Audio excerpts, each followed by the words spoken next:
सागर में तैरती मछली को डाल दो रेत में तो वो जैसी परेशान हो जाती होगी, वैसी मेरी परेशानी।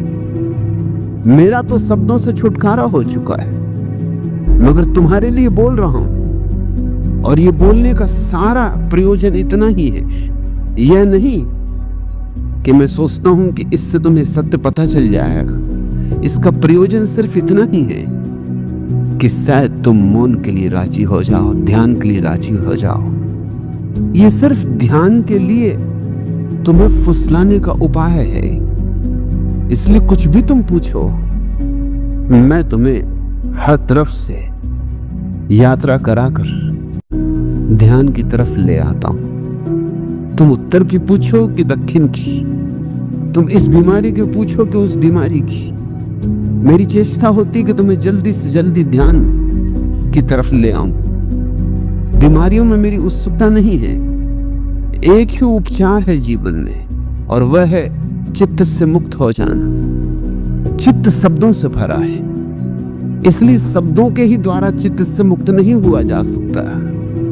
चित्त से मुक्त होने के लिए शब्दों से मुक्त होना होगा। इसलिए तो बार बार कहता हूं, शास्त्रों से मुक्त हो जाओ, क्योंकि शास्त्रों में कितने ही प्यारे शब्द ही हैं। और तुम्हें जाना है निशब्द में, तुम्हें जाना है महाशून्य में। सब शास्त्र बाधाएं, मेरे शब्द भी बाधाएं। इनको भी तुमने पकड़ा तो बाधा हो जाएगी।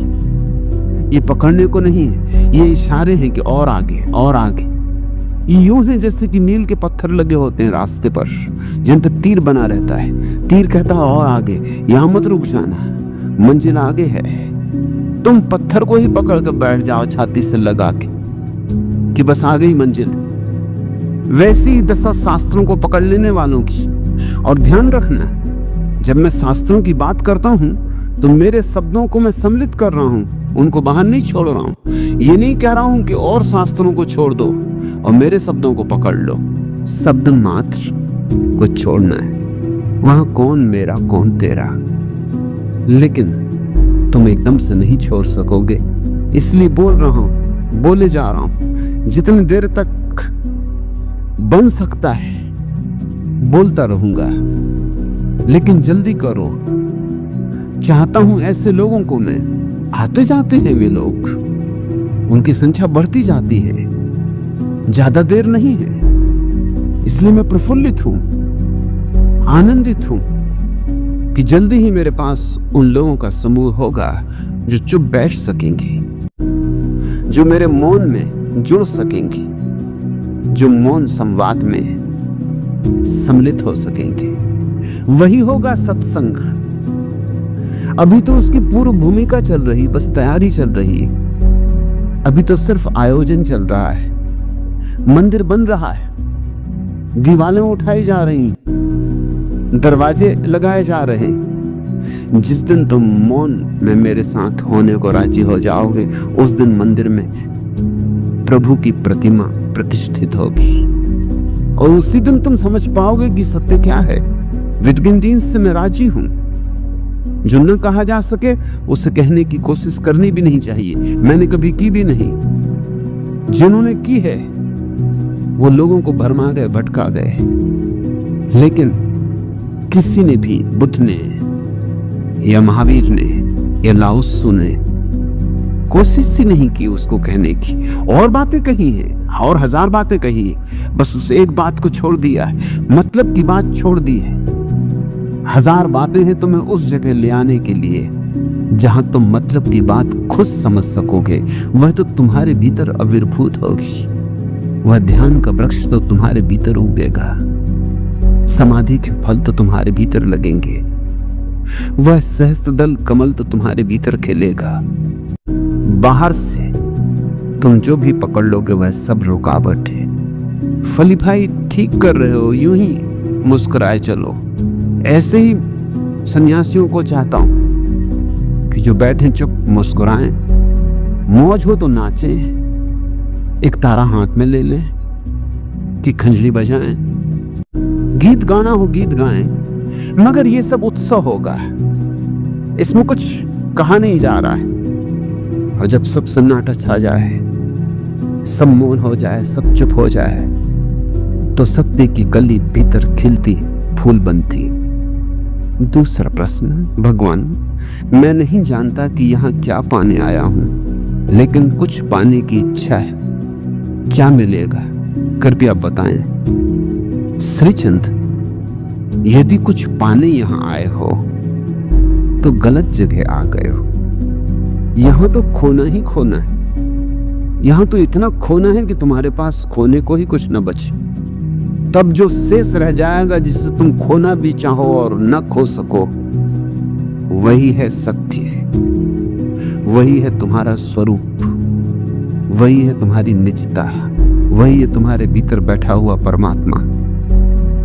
पाने की बात तो अहंकार की बात है, पाने की बात तो लोभ की बात है। और अक्सर ये हो जाता है, संसार में भी हम पाने में लगे रहते हैं। धन पाले, पद पाले, फिर धन से ऊबते, पद से ऊबते, आखिर ऊबना ही पड़ेगा, क्योंकि कितना ही पालो धन, हाथ कुछ लगता नहीं, बस राख लगती। और कितने ही पद पालो, हाथ कुछ लगता नहीं। जीवन यूं व्यर्थ ही बह जाता हुआ दिखाई पड़ने लगता है, निरर्थकता गहरी होती जाती। बस इतनी ही बात समझ में आती कि ये सब दौड़ बेकार थी। हम नाहक दौड़े, नाहक भागे। इस सब समय का हमने व्यर्थ दुरुपयोग कर डाला। सदुपयोग हो सकता था, ये अवसर बहुमूल्य था, और हमने कौड़ियों के दाम लुटा दिया। हीरे थे, हमने फेंक डाले। हम मूर्छा में सब गंवा बैठे। सूफी कहानी, एक मछुआ सुबह सुबह जल्दी नदी पर पहुंच गया। अभी सूरज नहीं निकला था। सूरज निकले तो जाल फेंके, क्योंकि अभी मछलियां जागी भी नहीं थी, और अभी जाल भी फेंके तो कहां फेंके, मछलियां दिखाई भी नहीं पड़ती थी। तो प्रतीक्षा कर रहा था सूरज उगने की। जहां बैठा था वहीं उसे मिल गई एक थैली। सो उसने थैली खोल के टटोल के देखा कि क्या है। देखा कि पत्थर भरे। खाली आदमी क्या ना करता है। हमारे भीतर ऐसी बेचैनी, हम कुछ भी करने लगते। वो उठा उठा के एक एक पत्थर उस थैली में से और झील में फेंकने लगा। छप छपाक की आवाज हो, आवाज को वो सुने, फिर दूसरा पत्थर निकाले वो फेंके। सूरज निकलते निकलते थैली में सिर्फ एक पत्थर बचा। जब सूरज निकल रहा था उसने आखिरी पत्थर निकाला। सूरज की रोशनी में पत्थर दिखाई पड़ा, छाती पीट ली। वो पत्थर नहीं था, हीरा था। वो घंटे भर से हीरे फेंक रहा था झील में, मगर अब बहुत देर हो चुकी थी। अब तो कोई उपाय ना था उन हीरों को पाने का। झील गहरी थी, किस अतल में गिर गए होंगे वो, कहां चले गए होंगे। सब दिशाओं में फेंक दिए थे उसने, अपने हाथ से फेंक दिए थे। अंधेरा जो था, मूर्छा जो थी। ऐसा ही हमारा जीवन है, सूफी कहते। यूं ही फेंक देते, होश आते आते। अगर एक आध हीरा भी बच जाए तो बहुत, अक्सर तो वो भी नहीं बचता। उस कहानी में तो बड़ी दया की जिसने भी कहानी बनाई होगी कि कम से कम एक हीरा तो बचाया। अक्सर तो वो भी नहीं बचता। सौभाग्यशाली हो श्रीचंद कि जीवन में और सब व्यर्थ है, ये जान के यहां आ गए हो। धन पद की दौड़ छूट गई, मगर दौड़ नहीं छूटी, विषय बदल गए आकांक्षाओं के, लेकिन आकांक्षाएं नहीं बदली। वही वासना है जो धन पाने के लिए थी, अब ध्यान पाने के लिए हो जाएगी। तो फिर कोई क्रांति घटित हुई ही नहीं, क्योंकि सवाल ये नहीं है तुम क्या पाना चाहते हो, सवाल यह है कि तुम पाना चाहते हो। जब तक पाने की दौड़ है तब तक तुम भ्रांति रहोगे, मूर्छित ही रहोगे। पाना नहीं है कुछ, जो है वो पाया ही हुआ है, मिला ही हुआ है। एक क्षण को भी तुमने उसे गंवाया नहीं। जब तक पाने की दौड़ रहेगी तब तक तुम उसे न देख सकोगे जो तुम्हारे भीतर अभी मौजूद है, इसी क्षण मौजूद है। क्योंकि तुम्हारा मन तो उलझा हुआ है पाने में। देखे कौन, जागे कौन? तुम तो सपने देख रहे हो पाने के। पहले धन पाने के देख रहे थे, अब ध्यान पाने के देख रहे हो। पहले सोचते थे पद मिल जाएगा, अब सोचते हो परमात्मा मिल जाएगा। पहले सोचते थे सम्मान मिल जाएगा, आप सोचते हो समाधि मिल जाएगी, मगर आकांक्षा अटकी है कहीं दूर कुछ पाने में। चित्त वहां उलझाए तो चित्त यहां कैसे आए? तुम दूर दूर भटक रहे हो। और ध्यान रखना, ध्यान तो और भी दूर का लक्ष्य हो गया, धन से भी दूर का। धन इतना दूर नहीं है, चोरी से भी मिल सकता है। पड़ोसी के घर में सेंध मार सकते हो, जेब काट सकते हो, भीख मांग सकते हो, लॉटरी खुल सकती, रास्ते पे चलते हुए किसी की गिरी हुई थैली मिल सकती, संयोग वसात मिल सकता है। धन इतने दूर नहीं है, मगर ध्यान कि न तो चोरी हो सकती, न रास्ते पे पड़ा मिल सकता, न किसी की जेब काट सकते, खरीद नहीं सकते, भीख नहीं मांग सकते, बहुत दूर है। सो और उलझन न पड़ जाओगे। धन से भी दूर का लक्ष्य। अब तो दौड़ो जन्मों जन्म, तो भी ये यात्रा पूरी नहीं होगी। और इस उलझाव में उसकी तरफ पीठ हो जाएगी जो तुम्हारे भीतर मौजूद है और अभी मौजूद है। मेरी सारी देशना यही है कि तुम्हें कुछ पाना नहीं है, तुम्हें कुछ खोजना नहीं है, तुम्हें कहीं जाना नहीं।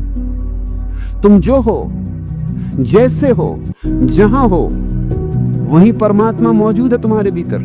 वही धड़क रहा तुम्हारी धड़कनों में, वही श्वास ले रहा तुम्हारी श्वासों में। वही है तुम्हारा चैतन्य, वही तुम्हारे भीतर साक्षी बन के बैठा है। इस उद्घोषणा का नाम ही मैं ध्यान कहता हूं। इस प्रतिभिज्ञा का नाम ही समाधि है, इस पहचान का नाम। लेकिन इस संबंध में भी हमारे पुराने ही घर्रे फिर से लौट के हमारी गर्दन पे सवार हो जाते, इधर से बचे उधर से फंस जाते हैं। और वही लोभ और वही कृपणता। मुझसे लोग पूछते हैं कि हम बहुत से सन्यासी यहाँ हैं, किसी का पिता बीमार है, बूढ़ा है, मरने के लिए मरण सैया पे पड़ा है, और सन्यासी मुझे पूछता है कि 3 सप्ताह के लिए जाना पड़ रहा है, जाऊं या न जाऊं। जाने में डर लगता है कि कुछ खो न जाए, न जाऊं तो मन में अपराध भाव पैदा होता है कि पिता मर रहे हैं, कम से कम मरते वक्त तो उनके पास मौजूद हो जाऊं। मैं यहाँ रोज चीख चीख कर तुमसे कह रहा हूं कि तुम खोना भी चाहो तो उसे नहीं खो सकते। कहीं भी चले जाओ, तुम नरक में भी चले जाओ तो भी उसे नहीं खो सकते। जो खो जाए वह स्वभाव नहीं, और जो स्वभाव है वही तो परमात्मा है। मगर वो 3 सप्ताह में जाने से डरे हुए कि कहीं कुछ खो ना जाए। अभी भाषा वही है, वही कृपणता, वही कंजूसी। मारवाड़ी सेठ धन्नालाल व्यापार के सिलसिले में एक बार शिमला गए। पहाड़ी रास्ता था। एक खतरनाक ढलान पर अचानक टैक्सी के ब्रेक खराब हो गए और गाड़ी तीव्र गति से नीचे की ओर लुढ़कने लगी। धन्नालाल जोरों से चिल्लाया, अरे भाई रोको रोको, यह क्या कर रहे हो? क्या जान ही ले लोगे? ड्राइवर ने घबराए उत्तर दिए, सेठ जी मैं क्या कर सकता हूँ, गाड़ी के ब्रेक फेल हो गए, अब गाड़ी का रुकना संभव नहीं। भगवान से प्रार्थना करिए, वही चाहे तो रोक दे, कोई चमत्कार कर दे, मैं तो नहीं रोक पा रहा। सेठ धन्नालाल बोले, अरे मूर्ख, टैक्सी रोकने की कौन कह रहा है, मगर कम से कम मीटर तो बंद कर ले भले मानुस, बेकार में ही किराया बढ़ता जा रहा है। ड्राइवर गुस्से में बोला, आप कैसी बातें कर रहे हैं श्रीमान, टैक्सी गड्ढे में गिरने वाली है और आपको मीटर और भाड़े की पड़ी। सेठ जी ने कहा, टैक्सी क्या मेरे बाप की है, जहां गिरना हो गिरे, मुझे क्या। ड्राइवर ने आश्चर्य से कहा, लेकिन मेरे बाप, टैक्सी के साथ साथ आपका भी खात्मा हो जाएगा। सेठ जी ने निश्चिंता से जवाब दिया, तू मेरी फिक्र मत कर, मेरा तो जीवन बीमा है, जो मैं कहता हूं वह कर, पहले इस मीटर को बंद कर। वही कृपणता, वही कंजूसी, वही लोभ, वही वासना तुम्हें धर्म के जगत में पकड़ लेगी। वही भय, वही चिंता, वही संताप, सिर्फ नाम बदल जाएंगे। वही अहंकार, वही मेरे तेरे का झगड़ा, ये मेरा धर्म, ये तेरा धर्म, ये हिंदू, ये मुसलमान, ये ईसाई, ये जैन, ये बौद्ध, ये सब वही के वही झगड़े, वही बाजार, वही दुकानें, मगर अब नाम अच्छे अच्छे, तख्तियां धार्मिक, ये मेरा शास्त्र, ये तुम्हारा शास्त्र। मेरा शास्त्र सही और तुम्हारा गलत, मेरे पैगंबर सही और तुम्हारे गलत, सब रोग वही का वही है, कुछ भेद नहीं पड़ता। जब तक कि तुम्हें यह बात समझ में ना आ जाए कि रोग की जड़ तुम क्या चाहते हो इसमें नहीं है, रोग की जड़ तुम चाहते हो इसमें ही है। चाह में जड़ है, चाह को गिर जाने दो। श्रीचंद, अब यहां आ गए हो तो ये तो मत पूछो मैं नहीं जानता कि यहां क्या पाने आया हूं, लेकिन कुछ पाने की इच्छा है तो फिर तुम चूक जाओगे, तो फिर तुम पाने से वंचित रह जाओगे। पाना चाहा कि पाने से वंचित रह जाओगे। उन्होंने ही पाया है जिन्होंने पाने की इच्छा छोड़ दी। ये विरोधाभास तुम्हें लगेगा, मगर मजबूरी है, ऐसा ही है जीवन का नियम। एस धम्मो सनातनो, यही सनातन जीवन का धर्म, कुछ और उपाय नहीं। जो बचाएगा वो गंवा देगा, जो खोने को राजी है वो पालेगा। तुम पूछते हो लेकिन कुछ पाने की इच्छा है, क्या मिलेगा कृपया बताएं। यहां तो कुछ नहीं मिल सकता, क्योंकि मैं तो देखता हूं तुम्हें जो भी चाहिए, तुम्हारे जीवन के लिए जो भी जरूरी है वह तुम्हें मिला ही हुआ है। जन्म के साथ, तुम्हारे स्वभाव के साथ, तुम्हारे भीतर। तुम लाख उपाय करो, गंवाने के तो गंवा नहीं सकते। लोग मुझसे पूछते हैं परमात्मा को कैसे खोजें। मैं उनसे पूछता हूं तुमने उसे खोया कब, तुमने उसे खोया कैसे? तुम मुझे यह बता दो कि तुमने खोया कब, किस तिथि तारीख में, किस स्थान पर, किस अक्षांश, किस देशांश में, किस देश में, काबा में कि काशी में, कहां खोया, कब खोया, कैसे खोया? अगर तुम मुझे ये बता दो तो फिर मैं तुम्हें ये बता दूं कि कहां मिलेगा। अगर काशी में खोया हो तो काबा में बेकार खोज रहे हो, अगर काबा में खोया हो तो काशी में बेकार खोज रहे हो, क्योंकि जहां खोया है वहीं खोजना चाहिए। और कब खोया ये भी पक्का होना चाहिए। फिर ये भी पक्का पता होना चाहिए कि परमात्मा कोई ऐसा पत्थर जैसी चीज है कि तुमने जहां खोया हो वहीं पड़ा हो।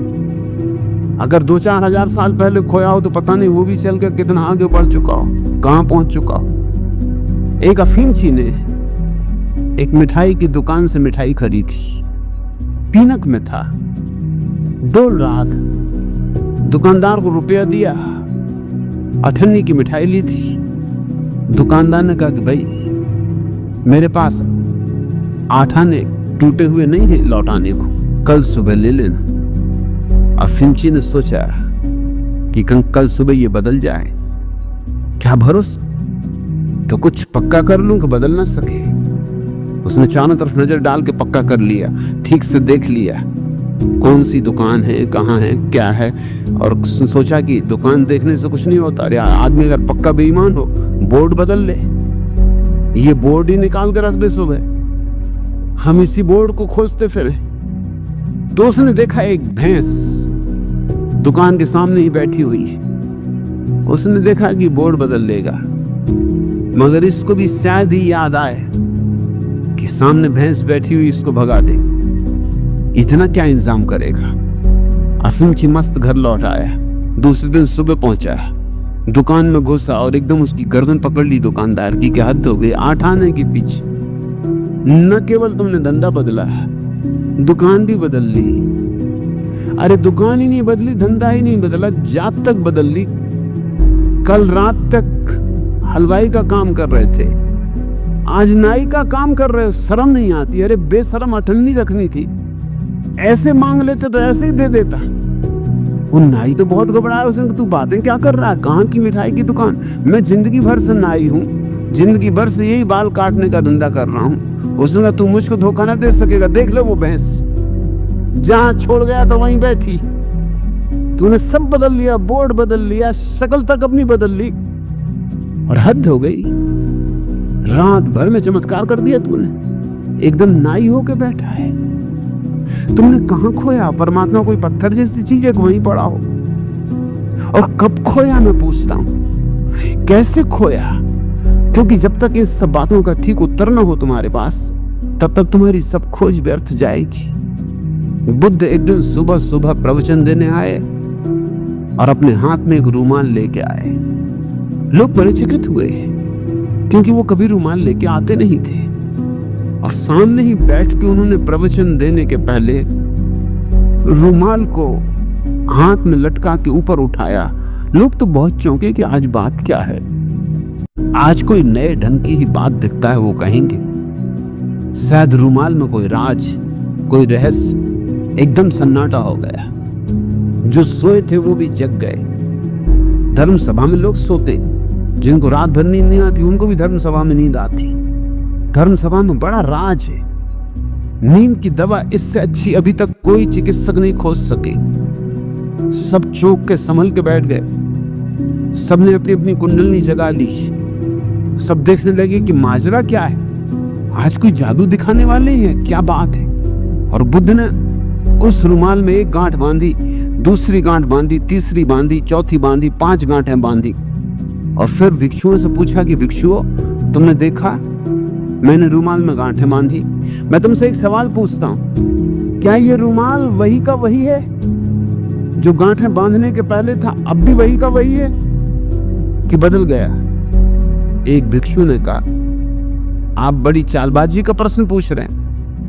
अगर हम कहें वही का वही है तो आप कहेंगे पहले गांठें कहां थी, हालांकि रुमाल वही का वही है। अगर हम कहें बदल गया तो आप कहेंगे क्या खास बदल गया, अरे गांठें लगने से क्या बदलता है, रुमाल तो वही का वही है। आप ऐसी पहेली पूछ रहे हैं कि हमको इस तरफ कहें तो फंसे, उस तरफ कहें तो फंसे। बुद्ध ने कहा तुम चिंता ना करो, तुम उत्तर दो जो तुम्हारे अनुभव में आता हो। उसने कहा कि एक अर्थ में रुमाल वही है, क्योंकि स्वभाव था रुमाल बदला नहीं, जैसा था वैसा ही है। और एक अर्थ में रुमाल बदल गया, क्योंकि तब गांठें नहीं थी, अब गांठें। बुद्ध ने कहा ठीक, तुम्हारा उत्तर स्वीकार करता हूं। अब मैं ये गांठें खोलना चाहता हूं, देखो क्या मैं ठीक कर रहा हूं गांठें खोलने के लिए जो आयोजन कर रहा हूं। और बुद्ध ने रुमाल के दोनों छोर पकड़ के जोर से खींचे। गांठें और सिकुड़ के छोटी होने लगी। वो भिक्षु चिल्लाया, उसने कहा आप ये क्या कर रहे हैं, गांठें और मजबूत हो रही। तो बुद्ध ने कहा मैं क्या करूं? उस भिक्षु ने कहा पहले हमें यह जानना चाहिए कि गांठें आपने लगाई कैसे। जब तक ये पता ना हो कि गांठें लगाई कैसे, तब तक गांठें कैसे खुलेंगी इसका पता करना असंभव है। लेकिन ये मैं देख रहा हूं कि गांठें छोटी होती जा रही, बड़ी थी तब तक खुलना आसान था, अब और कठिन हो गया, सूक्ष्म हो गई।